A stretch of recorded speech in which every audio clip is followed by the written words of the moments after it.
Selamat sore, ya. Jadi kami di sini saya sebagai kuasa hukum dari Ibu Dewi Wulan yang melapor perkara dugaan tindak pidana penipuan oleh saudara LM pada tanggal 18 Juli 2025 dan pada tanggal 20 Agustus 2026 kami telah menerima SP2HP keempat, yaitu isinya gelar perkara dengan hasil status terlapor atas nama Lisa Mariana Presley Zulkandar ditetapkan dari saksi menjadi tersangka itu tanggal 20 Agustus 2026 gitu. Ada yang mau ditanya dari teman-teman? Baru berarti? Iya, baru kemarin. Oke Bang, pada akhirnya sudah ditetapkan sebagai tersangka, Ya. mungkin seperti apa sih Bang? Artinya dari awal sampai akhir ini? Oke, dari awal sampai akhir mau saya cerita dari Ya, breakdown dari awal kronologisnya. Sebentar. Oke, kronologisnya itu pokoknya kita dari mundur ya dari sebelum tanggal 18 Juli ya. Itu jadi Ibu Dewi Wulan itu membeli pajamas. Membeli pajamas di gak apa-apa saya sebutin ininya ya, di LMP branded stuff waktu itu. Satu piece ya. Dua piece nilainya 900.000. Nilainya memang 900.000, oke. Biar kita jangan bilang kok nilainya kan banyak nih, bilangnya nilai-nilai kan. Ini bukan soal nilai, oke. Nah, jadi itu barang itu tidak sampai. Barang itu tidak sampai, akhirnya ya kalau nggak sampai kan kami kan merasa dirugikan dong. Kami mengirimkan somasi kepada saudara LM. Somasi pertama tidak ditanggapi, somasi kedua juga tidak ditanggapi. Akhirnya tanggal 18 Juli kami membuat laporan di Polda Metro Jaya dan dilimpahkan ke Polres Jakarta Timur. Itu tahun kemarin ya. Berjalannya waktu penyelidikan dan akhirnya itu pada tanggal 10 November kami menerima SPDP 10 November 2025, akhirnya statusnya dinaikkan menjadi sidik. Waktu itu pemeriksaan lagi terus. Nah, akhirnya pada tanggal 10 kan waktu itu ada ya di media saya waktu itu lihat katanya ada teman-teman tanya kepada saudari LM kalau tidak pernah mengajukan restoratif justice. Ini buktinya di sini tanggal 10 April. Tahan bang. Oke? Ya, tanggal 10 April ada di sini pada huruf H rujukan surat dari kuasa hukum saudari Lisa Mariana Presley Zulkandar pada tanggal 17 April 2026. Berarti di sini siapa yang berbohong? Ini surat kepolisian. Di depan media saja dia bisa berbohong. Pertama, oke, saya harus klarifikasi itu dulu. Dan kedua, kemarin soal saudari LM bilang soal arisan, tipu ya, ada nipu katanya klien saya, ada nipu ratusan juta. Itu ada dua arisan. Ini saya klarifikasi dulu, ada dua arisan. Pertama dam arisan, kedua delegasi arisan ya. Dan saya lihat ini kan berarti kan dam ya. Dam saya lihat di situ, saya audit semuanya, ternyata ada satu orang, itu udah kami somasi juga. Satu orang itu pada somasi sudah dikirimkan. Itu cuma 1 juta dan itu juga bukannya karena tidak dibayarkan, karena dia telat. Dia telat untuk membayar apa sih namanya kalau di arisan gap apa tuh? Saya kurang paham mekanismenya ya gitu loh. Jadi dia bayar itu dia telat, habis itu dia nggak tahu kenapa. Ya kan kalau dia telat berarti kan membayar bayar mekanisme arisan gate-nya itu kan juga kan telat kan. Nah dia bikin cerita kepada, nah disitulah dipakai sama Lisa dilebih-lebihkan katanya saudari klien saya menipu 100 juta, ratusan juta. Nah tidak ada itu. Malah di sini dia yang berbohong. Dia bilang dia tidak menipu, ternyata ya setelah diperiksa statusnya naik menjadi tersangka, sudah hari ini itu sudah sudah dikirim dari kepolisian untuk surat pemanggilan tersangkanya si Lisa. Dia harus datang hari Kamis gitu. Kak Dewi sendiri mungkin seperti apa? Lisa Mariana sudah mendengar Iya. Yang pasti yang pertama kali aku mengucapkan puji syukur dulu ya kepada Tuhan Yang Maha Esa. Karena di sini untuk mengawali kasus penipuan ini sangatlah nggak mudah gitu. Kenapa nggak mudah? Yang pertama, aku tiba-tiba datang, terus juga yang namanya jujur ya, ini personal, berawal dari sakit hati gitu. Mungkin kalau orang yang pro ke si LM ini paling pansos. Kembali lagi ini bukan soal pansos, lebih kepada sakit hati. Kenapa sih si Dewi Menyala ini perihal? Karena katanya kan perihal nilainya tuh minim 900.000. Aku kasih tahu ya. Karena awalnya dia membuli, ya.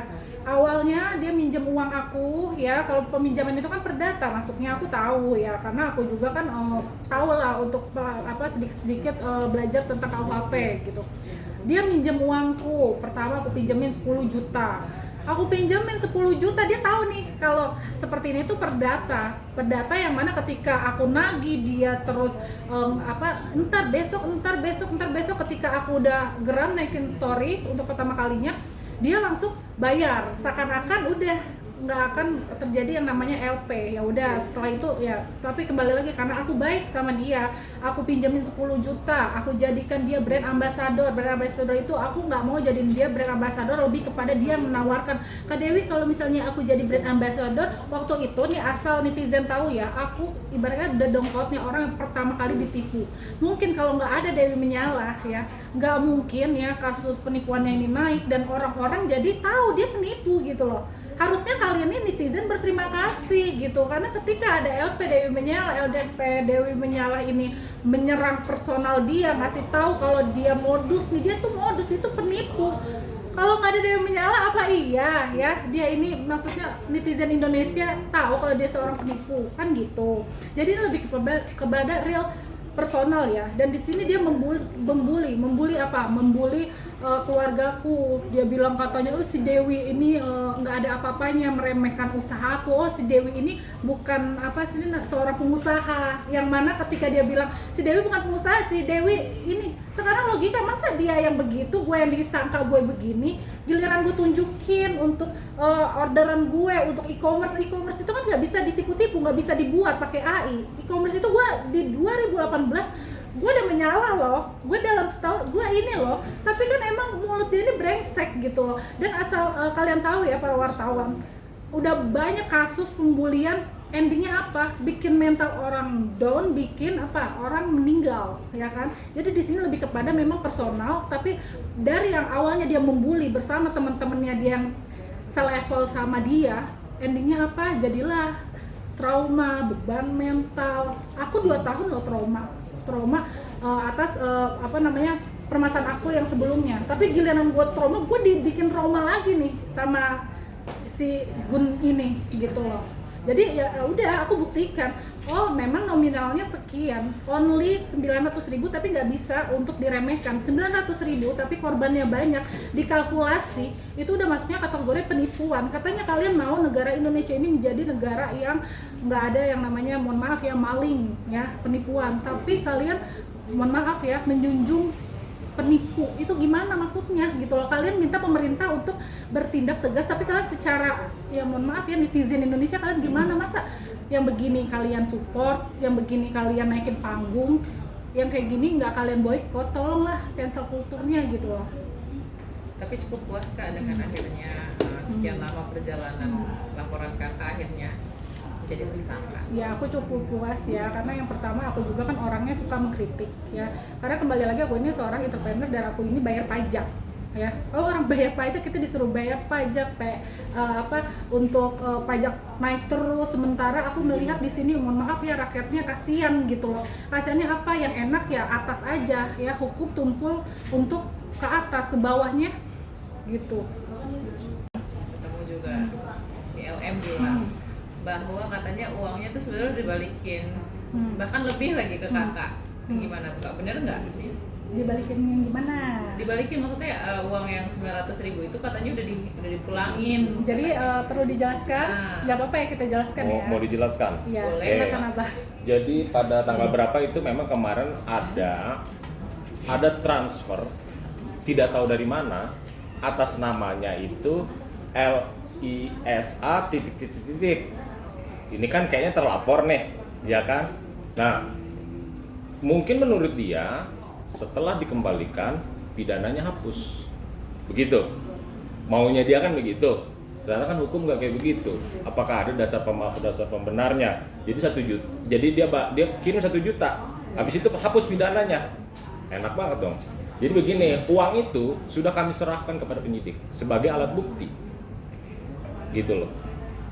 Jadi nggak bisa, maksudnya nanti kan saya udah saya balikin lah, laporannya sekarang, laporannya tanggal berapa nih? Laporannya tanggal 18 Juli, udah sidik, nggak ada angin, nggak ada hujan, nggak ada apa-apa, begitu tiba-tiba ada uang masuk, lalu kita nggak tahu itu uang dari mana, nggak ada perjanjian apa-apa, nggak ada komunikasi apa-apa. Nah teman-teman, kalau misalnya ada uang masuk tiba-tiba saya transfer gitu loh, kan mesti curiga dong, ini apa ini uang kan, maksudnya kan kita kan kan ngadu ke bank kayak apa, kayak namanya uang nyasar, uang apa gitu, nggak tahu kan. Nah tapi karena mungkin ini kaitannya kok bisa-bisanya gitu loh, dia kan terlapor tiba-tiba dia transfer gitu.